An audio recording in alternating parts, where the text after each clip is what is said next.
Belle bonjour, bonjour, hello, hola. Bonjour Caribbean people de la diaspora. Merci à vous de suivre Caraïbes News. Durant les semaines à venir, on aura deux petites attentions pour vous que nous vous révélerons en temps et en heure. Voici notre sélection des faits d'actualité dans la région Caraïbe sur les 15 derniers jours. En Hawaï.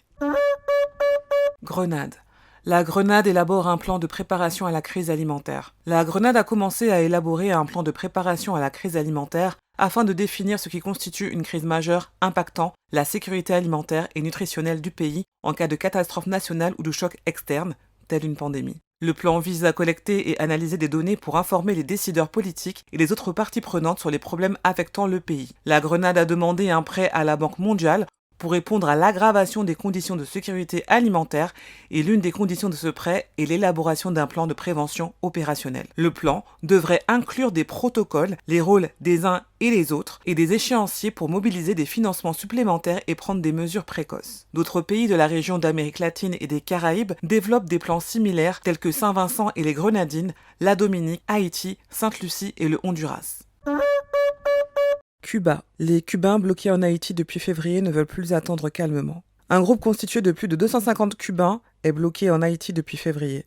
Ils demandent à être évacués en raison de la violence croissante dans le pays. Via les réseaux sociaux, ils ont manifesté leur incompréhension et leur mécontentement. Ils se sentent abandonnés par le gouvernement cubain qui semble n'avoir pris aucune mesure pour les rapatrier. Malgré les promesses d'un plan de rapatriement faites il y a 2 semaines, les Cubains se sentent de plus en plus désespérés et mobilisent tous les moyens pour demander de l'aide pour rentrer chez eux. Les autres pays ont déjà évacué leurs citoyens, mais les Cubains restent bloqués en Haïti, confrontés à des conditions de vie de plus en plus difficiles. La Caraïbe. Attention aux ouragans. Le spécialiste mondial des ouragans, le Dr Phil Klotzbach, qui officie à l'Université d'État du Colorado, a publié sa première prévision pour la saison cyclonique 2024. Dans le bassin Atlantique Nord, et les chiffres sont alarmants. 23 tempêtes tropicales, 11 ouragans et 5 ouragans majeurs sont prévus. C'est la première fois depuis 1981 qu'une telle hyperactivité est annoncée dès le mois d'avril. Les températures élevées de l'océan Atlantique et les retours du phénomène La Niña sont les principales raisons de ces prévisions inquiétantes. Il est donc important de se préparer à une saison cyclonique intense, en particulier dans notre zone des Caraïbes. À cet effet, retrouvez quelques liens utiles dans la description de cette vidéo. République dominicaine. La République dominicaine a la vice-présidence de la Commission de l'aviation civile de l'Amérique latine. La République dominicaine a été élue à l'unanimité pour occuper la première vice-présidence du comité exécutif de la Commission latino-américaine de l'aviation civile, la plus importante organisation internationale de la région en matière d'aviation. Cette décision a été prise lors de la 25e assemblée extraordinaire qui s'est tenue à Santiago au Chili le 8 avril.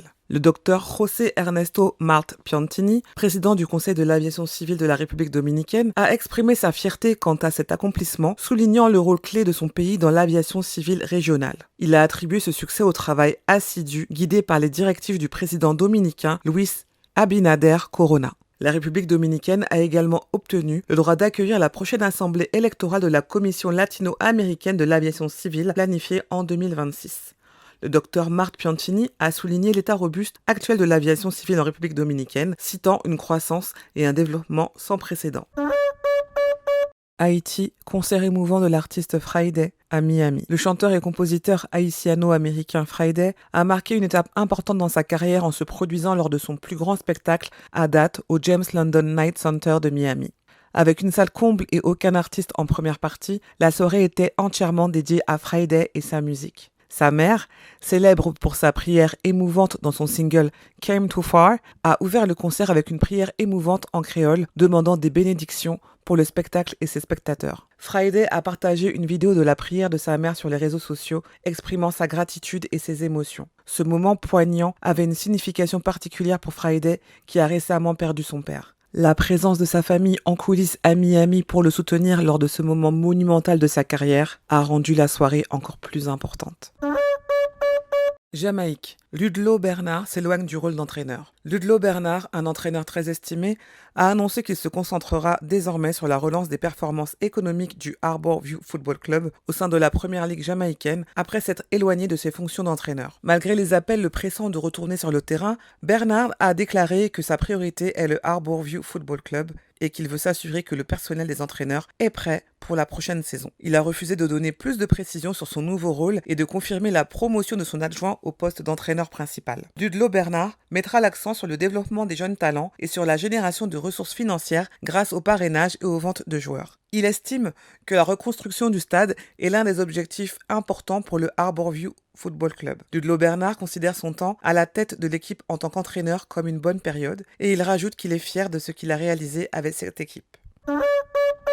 Retrouvez le lien vers le média source de chaque information mentionnée ici dans la description de cette vidéo. Dites-nous ce que vous pensez des sujets abordés dans cette édition. Donnez-nous votre avis sur Caraïbes News de manière générale. On vous lira et on vous répondra. Et puis, n'oubliez pas que durant les semaines à venir, on vous prépare quelques petites attentions. On va vous révéler tout ça très très bientôt. Mais en attendant, restez connectés.